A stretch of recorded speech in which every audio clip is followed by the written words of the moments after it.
Sure. Obviously, this is seen as the biggest fight week of your career, but I'm curious, as you land in Boston, you're going through fight week, does it feel that much bigger, or is it, hey, I've done this before and I know what to expect? It feels very similar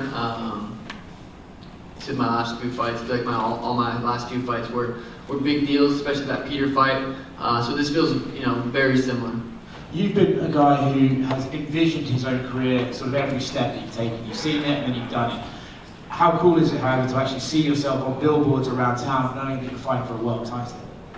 Yeah, I've been getting, saying this a lot lately, but it just feels like it's meant to be right now. It's like, this is my time. I've seen this kind of playing out over my career. I said before, I even fought Alfred on the Contender Series that, I'm gonna be that dude. I'm gonna be fighting, main events, world titles, pay-per-views, and now it's here. So it's not like a big surprise to me. I knew I'd put in the work, beat the guys I needed to beat, and I'd be here. But yeah, it's still really cool to see, on the billboards and, main events. It's awesome. I wanted to touch on something you said there. Alex Volkanovski gave his breakdown of this fight the other day. He said something interesting. He said, sometimes when you're watching a fighter's story, it just sort of feels like there's a way it's meant to go. And he says, like, hey, Aljamain on paper looks like he wins this fight, but something about you has a sort of like momentum and this is where we're headed. Do you feel that way going into Saturday night? Like there's kind of a touch of destiny, like I'm meant to win the world title here, so I'm just going to go out and do it? Yeah, I'd be lying if I said no. It definitely feels like it's playing out that way, but I still have to get into an octagon with Aljamain Sterling, the best bantamweight of all time, and do that magic. I still have to go out there and perform and do what it's all kind of looking like it's supposed to happen. I'm going to go out there and put his lights out.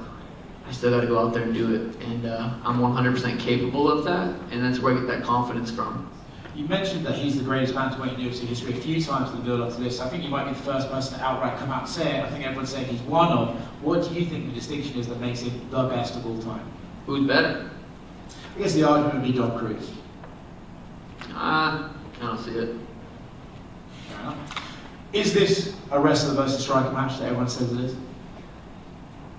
Yeah, hard to not say that one. I do see that. Striker versus grappler matchup is a very accurate way to, even if you look at statistically speaking from all of our fights, this is a striker versus grappler matchup. I am going to keep it on the feet. He wants to take it to the ground. It's no secret.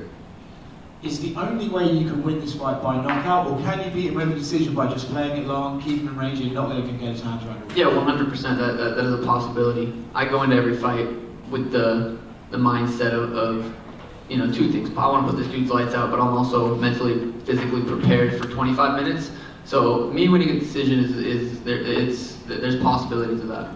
The hair color. Obviously, you always try and associate it with what's going on. Can you please talk us through the multicolored blessing we get today?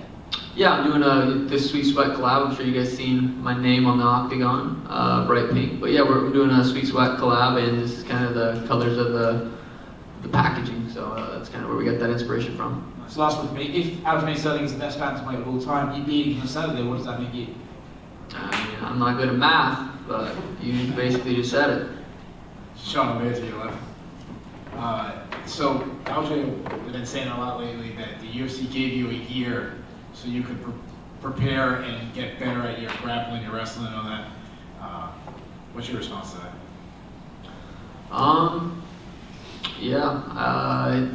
They said, hey, Henry's gonna fight Aljo. I said, all right, cool. I'm gonna, I wasn't not hurting for money like some of these guys that have to turn around and fight again real quick. I'm balling, so I was like, all right, sweet. I'll, take this time, improve, enjoy life, and I'll fight when the time's right. August 19th in Boston sounds like, sounds like a good time. When you faced off with him after he beat Cejudo, you said you better be better than that. But this week you kind of changed a little bit, saying like, you're really impressed with his skills in that. So, but why the change? Well, his skills. He's beat the guys he beat TJ, beat Henry, beat Peter, beat Corey. Like the guy, there's no, he's as good. He's that good. I'm just saying he's better. There was a lot of mistakes, a lot of opportunities. Henry's, he's like this tall. He was cracking him. I think he landed a head kick. I think he hopped up and landed a head kick. So I'm just saying you better not. Make those same mistakes against me because I will put your lights out. I snipe people. One of the things that's been talked about is that he's defended the belt, he's fought for the title, he's fought main events, he's fought 25 minutes, all things that you really hadn't. So obviously he's looking at as a big advantage. I'm sure you disagree with that. Talk about that. I mean, I wouldn't disagree with that. I mean, if he's fought 5-5s and he's, I haven't fought 5-5s. There's probably, you could say, an advantage to of doing that before. But my plan is to not even let it get to that point. But yeah, I mean, technically, he's done that. I haven't. Probably be an advantage. But with the extra 2 rounds, how do you change your training, to make sure you can go 25? Add 2 rounds to everything. It's basically like getting in 2 fights in one night. So just, adding 2 rounds to sparring, strength and conditioning, hit mids, grappling, just adding those extra 2 rounds. Sucks, by the way. 5-5 is like, not fun. And my last question, obviously, you have a huge fan base. Shooting in Boston, last name O'Malley, you have a lot of fans. But of course, with that, top guys also have people who don't like them. A lot of people saying you should have won your last fight, you didn't deserve this. You win, you're the champion. What's your response to those guys? I don't really have a response to them. I'll probably, try to defend my title in December in Vegas. That's, I don't really care what people say. It doesn't really affect me. I like kind of being the underdog, being doubted.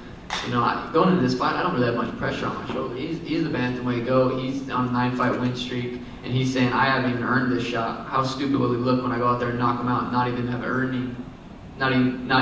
earned being in that position and putting his lights out? Makes him look real stupid. Over here, Sean. Considering that win or lose, it is known that there's a possibility Aljo leaves the division. How do you think this changes the landscape more specifically if you win, and also considering that other people like Merab will now be able to fight for a title since he had that whole non-fight thing with Aljo? Yeah, I go out there, knock him out, he moves up to 45, boom, carry on what he was doing in the division, taking people out. He goes out there and wins and moves up to 45. I'm the last person to fight for the belt. I'm the champ either way. So I like this situation. It's a win-win for me.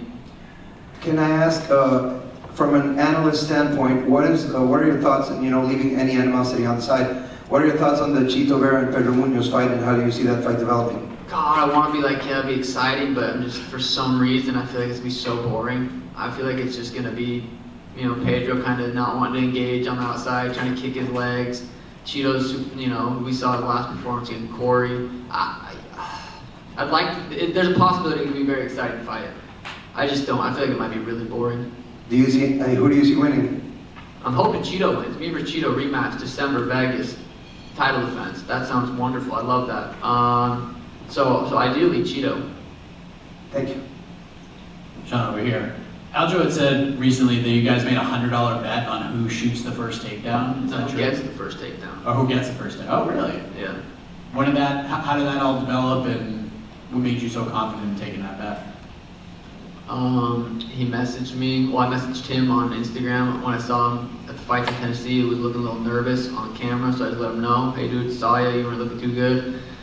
And he said, I want to make a bet. First want to get taken gets $100, and then $100 is a lot of money to him. So for me, I fucking sneezed out $100. So he was, I'm sure it made him a little excited. When you say that you saw nerves on television, like what made you think that, and is that necessarily a bad thing heading into a big fight like this? No, I don't really think he looked nervous. I just messaged him. He looked the same. But I don't know if he's nervous. I know he's worried about the unknown. I mean, you got to be a little bit going into a fight. You just don't know what's going to happen. But I mean, you've seen how I've knocked people out. You don't want to be on the other end of that. You don't want to. That changes people's careers when you get knocked out that way. You're like, man, I didn't really know people could be that fast. It's possible. Bantamweight's always been like a super deep and loaded division, and it's co-main evented a lot. Doesn't often get the main event slots. It's happened a couple times this year, but considering the rich history in this division and how deep it's been, is this, in your opinion, the biggest bantamweight title fight of all time? Yeah, I mean, it's hard for me to gauge how big this fight is being in the main event. Usually all my fights feel pretty big. As just a fan, taking myself out of it, usually I can get a good idea. Like if there's a pay-per-view, I'm like, this one I'm watching in bed, I'm gonna be excited. And there's some pay-per-views I'm not really, so it's hard for me to be on the other end of that and see how big this one is. But yeah, I mean, so I don't know. Sean, real quick over here. Regarding you wanting Chito to win and hopefully that be your first title defense in December, is it just because that is the only loss on your record, or is there something more to that? It's just the rematch needs to happen. Everyone, I mean, even Chito himself truly knows that wasn't a win.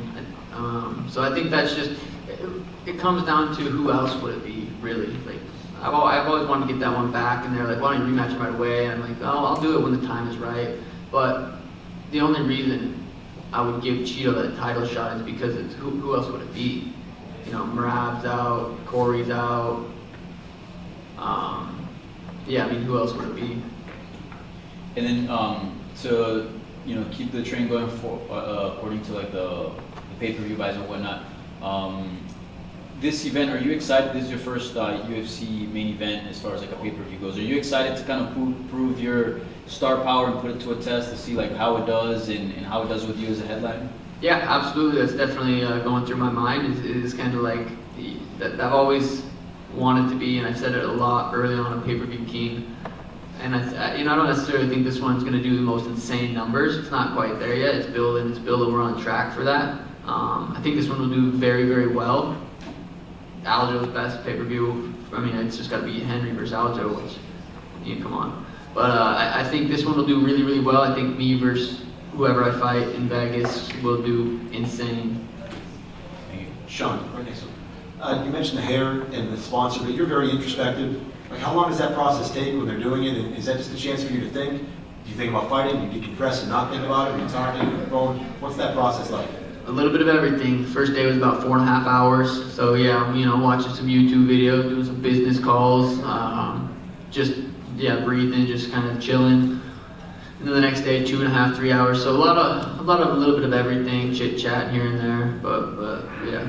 Do you visualize the fight, or that's not the time for it? Sometimes I don't really necessarily pick times to visualize the fight. Like if you start thinking about it a little bit, get into it. But yeah, I might have, might not have. On a lighter note, Aljamain was out here earlier. We talked about 288 when Merab had your jacket on. I know it's an intense moment, but looking back on it, do you see some humor in that, or was that something you didn't find funny? No, I thought it was silly. I didn't recognize Merab. How funny is that? I thought he was just a fucking worker. I handed Merab my jacket.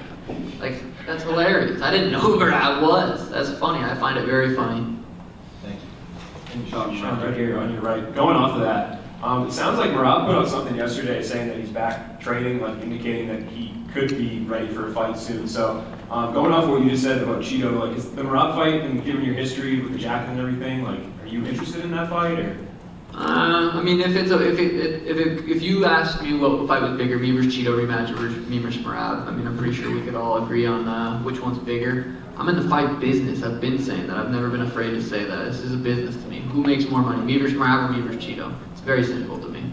It seems like a lot of the people that are detractors of you, critics of you, kind of take exception to that. They're like, oh, he's not necessarily won, 5 top 10 fights and stuff like that. But hearing you up here, you're talking about how there's no weight on your shoulders, how you're happy financially, you're doing well. So do you think people just have the wrong idea about like what you're doing to get to this point? Yeah, everyone that's talking a little bit of shit is all broke. Like, those guys are just not rich. You know what I mean? It's simple. They're just jealous. There's nothing other than jealousy coming from their lips.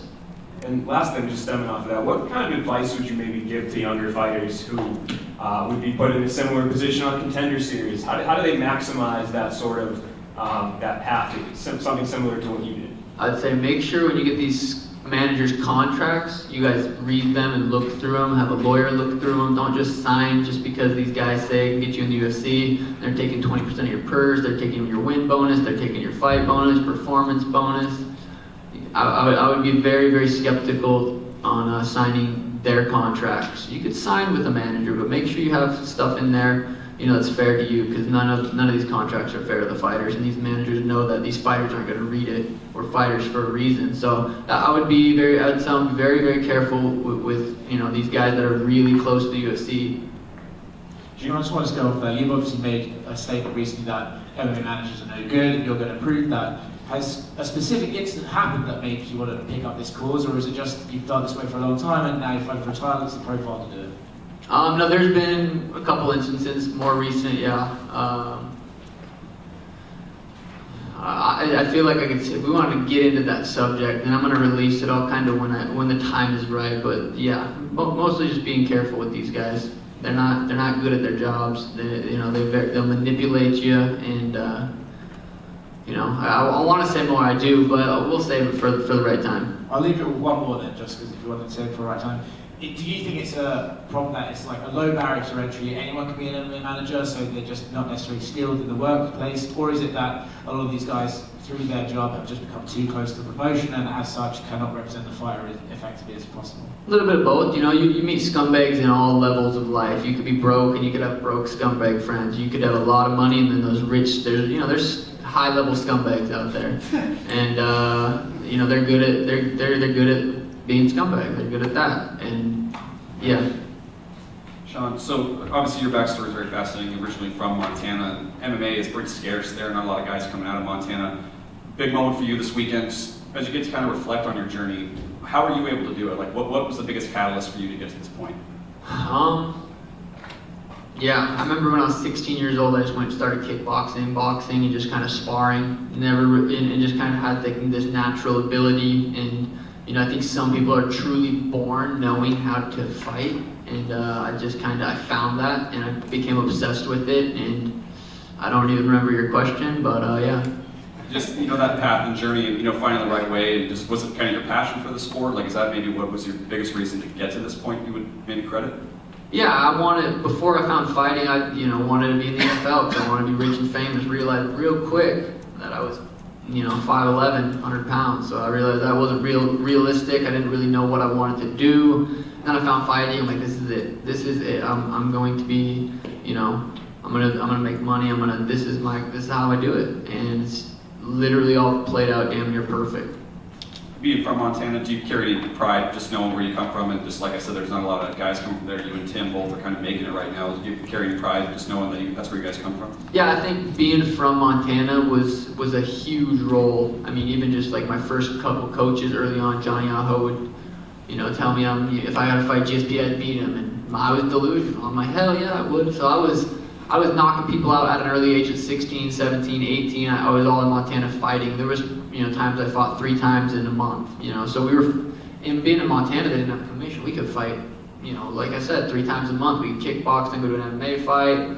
It was a little bit sketchy in a sense, but we could fight all the time. So you don't see that anymore. You don't really see that from these different promotions. And I was, so being from Montana was a massive part of my career. I gained a ton of confidence down there, gained a ton of experience. I had 14 amateur fights, and I moved to the lab, and people were like trying to get their second amateur fight. I was, had so much experience, which definitely gave me a huge advantage. You have a lot of fans, obviously, kind of globally, but just that support you get